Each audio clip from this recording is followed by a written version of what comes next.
I appreciate that, Will. I would say the storyline that I'm not concerned about is Aaron Rodgers repeatedly talking about how he's close to the end. And that's not to say that he's not close to the end. It's that we know. We're well aware. So when he goes on the match and says, well, I think about retirement all the time. When you commit, you're 100%, but the older you get, the interests change, and the grind, I think, wears you on you a little more.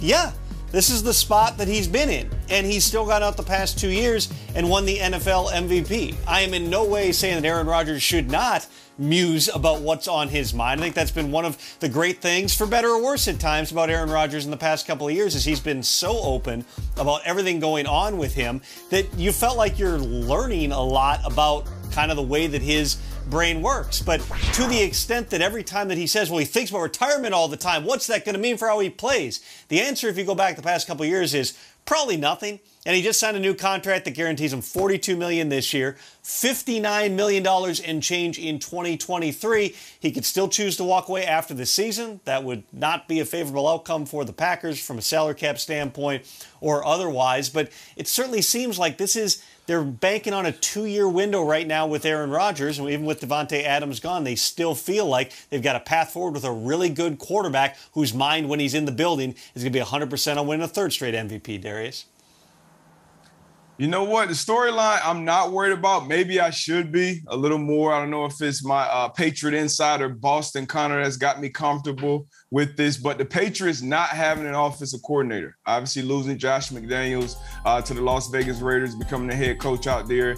You have Matt Patricia, Matty P, and Joe Judge reportedly probably calling the plays for the offense this year. Joe Judge, who we all remember that play, coming out of his own end zone, taking that knee. But I'm still not worried about this guy potentially calling plays because Bill Belichick is still there. And I can't be worried about any coaching decisions when Bill Belichick is still on that sideline. And Mac Jones, you know, guys heralded his ability, how smart he was at the line of scrimmage, how good he is as a rookie. And I think he'll continue to grow. And Belichick knows more football than probably all the other coaches combined in the league. So I'm not worried about that storyline at all.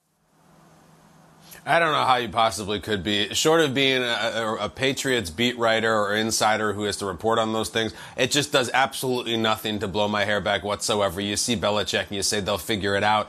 And I also have a similar sentiment for this. You guys know on this show I don't have too many guardrails that I abide by, but one of the ones that I will never drive through ever is any consistent, authentic doubt of the Pittsburgh Steelers. My storyline is just that the Pittsburgh Steelers are into the uncertainty now, and they're not going to be able to win, and they lost their Hall of Fame quarterback Roethlisberger, and they're in transition for the first time in feels like 20 years. Don't really care. It looks like it'll be Mitch Trubisky. Maybe it'll be Kenny Pickett at some point. Whoever it is, the Steelers will win. They will win. That's what they do. It's what Mike Tomlin does. They were on the doorstep of the playoffs with Mason Rudolph at quarterback. They were in the playoffs with 2021 Ben Roethlisberger at quarterback. Ben Roethlisberger was not himself. He was not even close to himself, and they're still in the playoffs. It's just kind of what they do. And if you want to look at Mitch Trubisky, fine, and you want to joke about the MVP, Nickelodeon this, that's fine. Go ahead and do what you do. He has a better record as a starter in this league than Deshaun Watson, who is now one of his division rivals, I think. And I just know this. Come on the air and say Pittsburgh's going to take a dip and they're going to go 7-10 this year, 6-11. Don't say it. It won't happen. I have blind faith in the Mike Tomlin experience, that defense, and whoever they have a quarterback, that they will win games and they will matter. They always do, Will.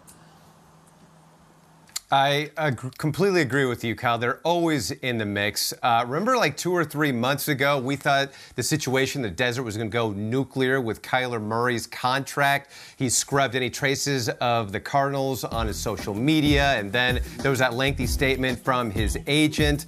But lo and behold, he is there for mandatory workouts. He's also been in the facility working out. That is a sign of good faith, as Tom P. had reported, and our Mike Garafolo.